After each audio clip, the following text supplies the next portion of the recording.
Hi everyone, I am Heather Wen, a retired nurse practitioner and the founder and practitioner at Arizona Healing Alternatives.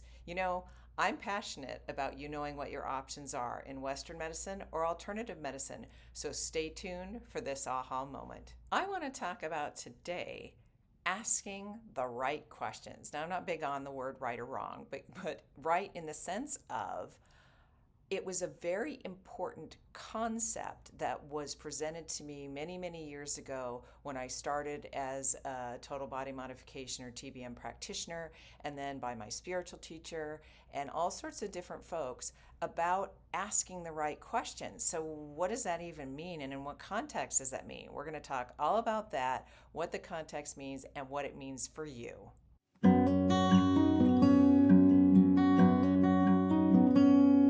So when I was first starting, I think this is back one of my first conferences, when I first started getting training to be a TBM practitioner. This was in 2002. When I started taking the coursework, I remember meeting Victor Frank, who was the founder and put TBM all together, and started this back in the 1970s. He started doing this. Ultimately, he would say something that kind of was perplexing to me, but now I understand.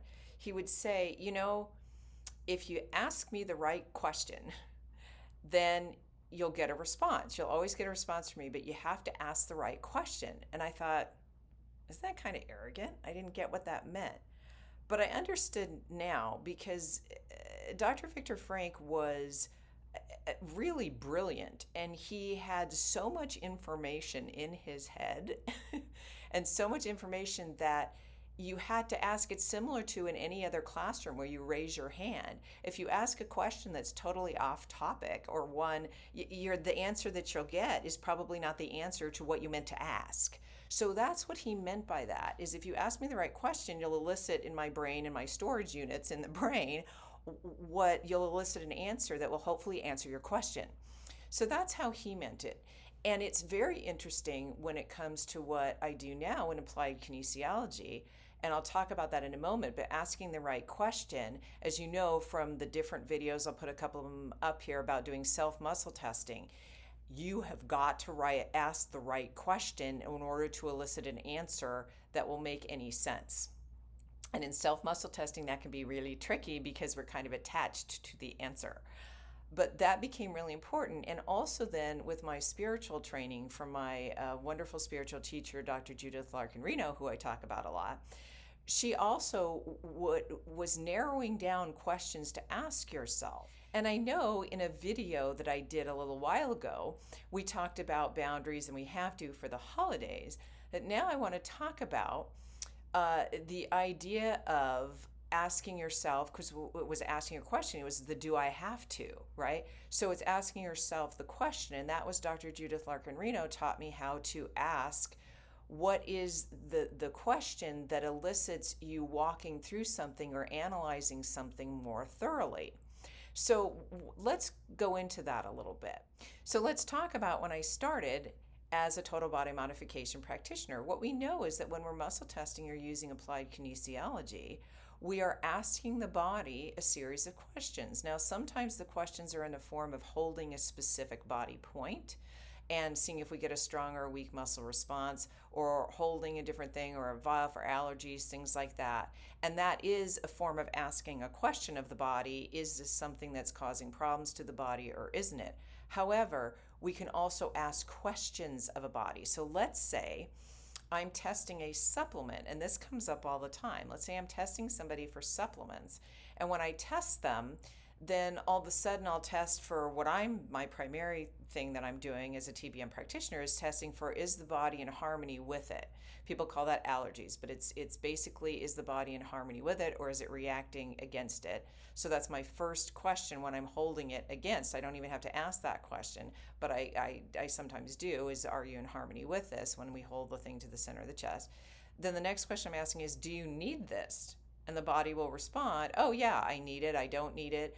Or it can also respond, are you using it? Are you even utilizing it? Okay. But now, if I just ask those questions, then people will ask me the question and say, well, Heather, I've got 2 forms of vitamin E.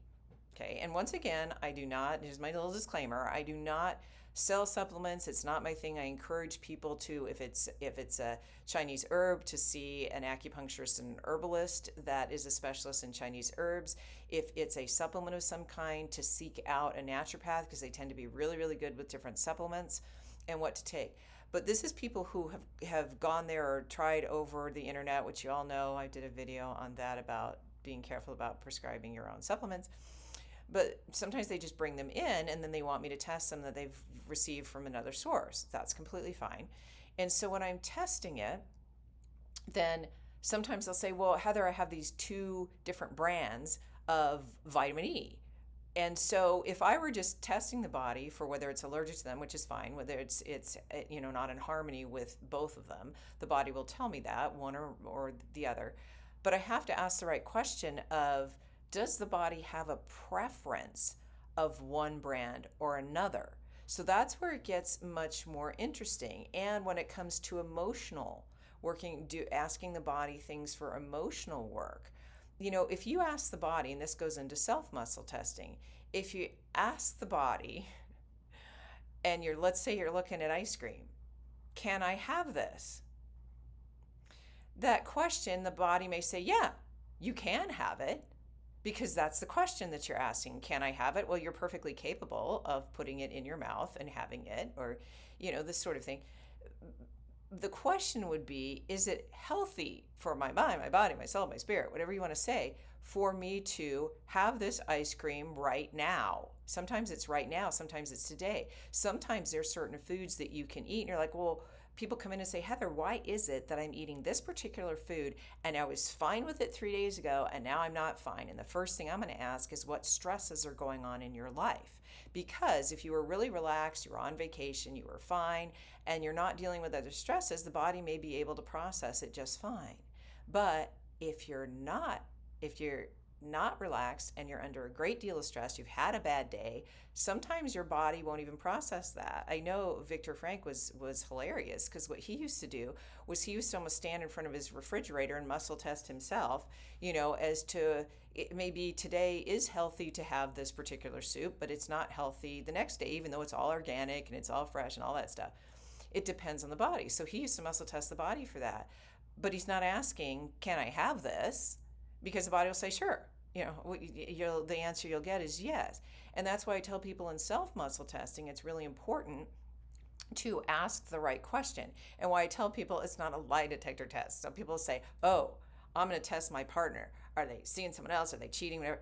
Okay, you have an emotional attachment to that, which means you're naturally going to test differently or feel a strong or weak response. So asking the right question is so important in practice. It depends on what you're asking. So in practice, but also, let's say, even if you're not seeing a TBM practitioner or you're not self-muscle testing, why is it important to ask the right question? This puts it into Dr. Judith Larkin-Reno's category of, I love, my favorite one that she did was, if you're upset about something, you're having a conversation with somebody and all of a sudden you're getting really, really upset. The first thing I asked people to ask themselves, this question that was brilliant, that came from her, and she would ask the question, whose stuff is this? So you ask yourself these wonderful questions of, whose stuff is this? If I'm in an argument, is this my stuff? Is this somebody else's stuff that they're trying to project all that stuff onto me? And this really doesn't have anything to do with me, but this is them just blowing off steam. What is this? So very vital emotional questions, very, very important to ask yourself, are, whose stuff is this? Which I find is one of the top 5, right? Whose stuff is this? And then you can ask yourself further questions of, if it's my stuff, is this old stuff? Is it new stuff? Is it something that I need help working through?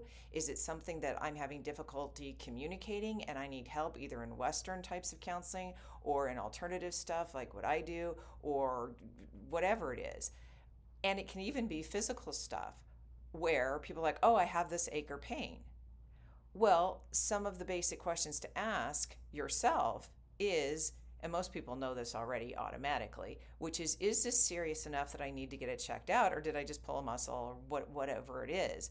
But it's asking yourself the question of, does this need immediate attention, or doesn't it? And if you don't know, I'd rather err on the side of caution and get immediate attention, meaning going and seeing a practitioner for it.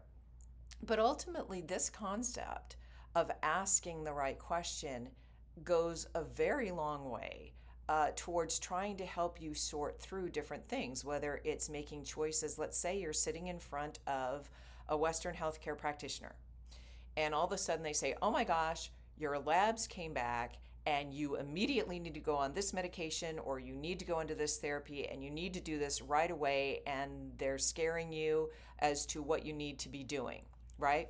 Well, the first thing I tell people is ask yourself the question, is this immediate? So if this is a stage 4 cancer issue, even with that, okay, when you have a serious diagnosis or issue, would be to slow down a little bit and ask yourself the question is, okay, can I research all of the different options, or do we have to jump into this? And I always tell people to trust your gut. So important. So it may be a situation where you have to make a decision right away. Let's say you were in a really bad auto accident and you're in the emergency room and they have to do a surgery. You can ask yourself the question, okay, if you're awake and alert, is to ask yourself the question, is this really necessary? Do I need to do this right now? And then that leads to the question of asking that practitioner, what happens if I don't do this right away? And they could say, well, you could die tomorrow. Okay. All right, is it possible that I won't die tomorrow? What does this mean? And so it buys you some time, because many times fear is quite the motivator, but we want to disconnect that fear and ask the right questions, which is why many times when I'm sitting in front of people and they've seen a Western physician or even an alternative practitioner, and they said, well, they're recommending this. And the first question, and then similar to the other video, do you have to? The question is, you look at it, and you look at it's the same thing. Let's say it's a medication. There are life-saving medications. It may be in your body's best interest to go on to a Western medication, and there are lots of them, and I see people on Western medications all the time. But ultimately, it's giving yourself an opportunity or a moment to ask the questions of, what are the side effects? What are the long-term implications of staying on a medication like this? And asking the practitioner, how long do you estimate I will need to be on this certain medication? And giving yourself the opportunity. And if you're intimidated in front of any practitioner, I always encourage people when they're in front of me, write it down, bring it in, write in a list. If you are seeing a practitioner that has trouble with your long list, then it's not the right practitioner for you.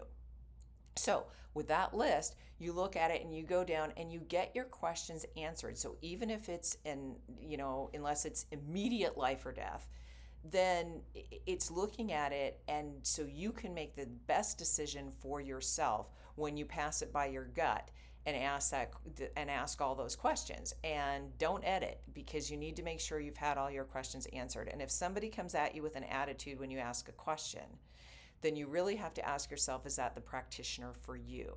So as you can see, asking the right question is so important, and I've covered that in other videos about how to pick a practitioner and all sorts of different things. But it's asking yourself the right question even in relationships. Is this person treating me well? Okay, that's a very basic question. When I'm with this person, do I feel better about myself, or do I feel worse about myself? And if you're feeling worse about yourself, why do you want to be around that person, right? And so then you ask yourself the question, why do I want to be around this person? Do I need to get some help?